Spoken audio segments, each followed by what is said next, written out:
37페이지의 핵심 문제입니다. 집에서 다 풀어오셨죠? 네, 좋습니다. 1번. 효수에 대한 설명을 옳은 것은 그랬는데 선택지 1번. 한 종류의 효수는 한 종류의 기제 반응에 관여한다. 당연한 얘기죠. 1번 맞고. 그럼 남은 2, 3, 4번 어디가 틀렸는지 봐야 되죠. 온도가 증가할수록 반응 속도 증가한다 그랬는데 무기촉매의 경우에는 온도가 증가함에 따라서 반응 속도가 계속 증가하죠. 무기촉매는 내용에서 설명드렸었어요. 그런데 효수의 경우에는 증가하다가 뚝 떨어지죠. 그래서 반응 속도가 가장 높은 온도를 무슨 온도? 그렇죠. 최적 온도라고 했고 최적 온도보다 온도가 더 높을 때 반응 속도가 뚝뚝 떨어지는 것은 왜? 그 이유는 효소가 변성되기 때문이다. 효소가 변성된다는 얘기는 그 단백질의 구조가 달라진다는 얘기. 구조가 달라지니까 기능이 달라지겠죠.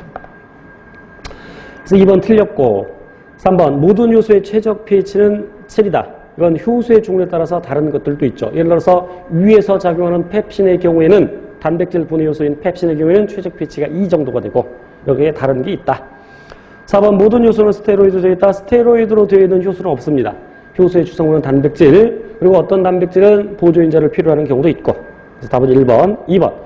효소에 대한 설명이 옳지 않은 것은 그랬는데 1번. 방금 주성분 단백질이라고 설명드렸죠.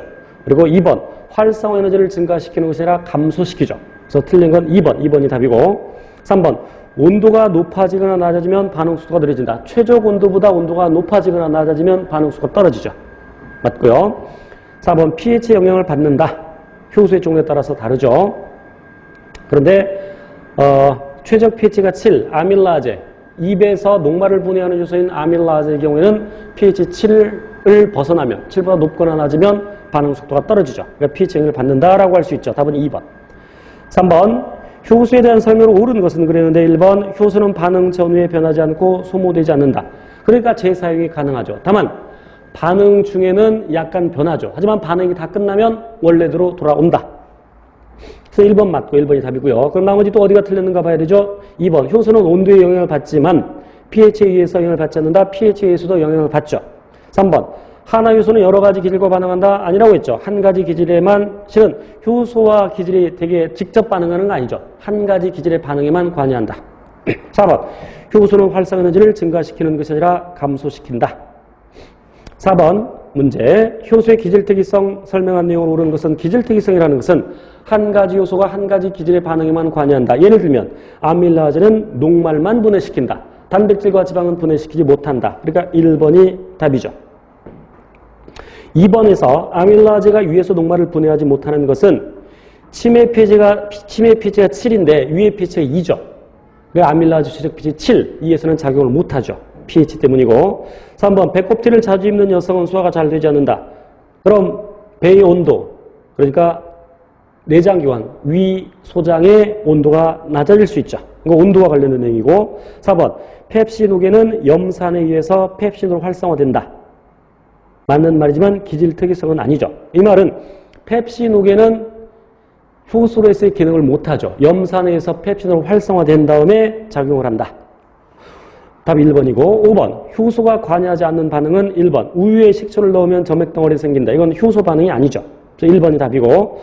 2번 식혜를 만들 때 녹말이 엿당으로 변하는 것은 그 식혜를 만들 때 엿기름을 사용하는데 그 엿기름물에는 녹말을 분해하는 효소 아밀라제가 들어있죠.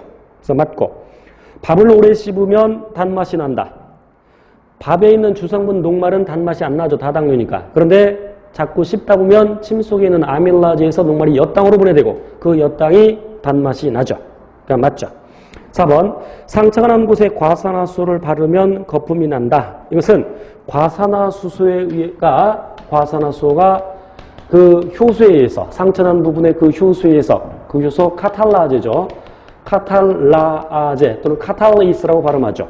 반응 개수까지 맞추면 과산화수소 2 빠졌네요. 과산화수소가 2분자의 물과 1분자의 산소로 분해되면서 산소 기체가 발생해서 거품이 생기는 거죠. 그래서 4번도 효소 반응. 답은 1번.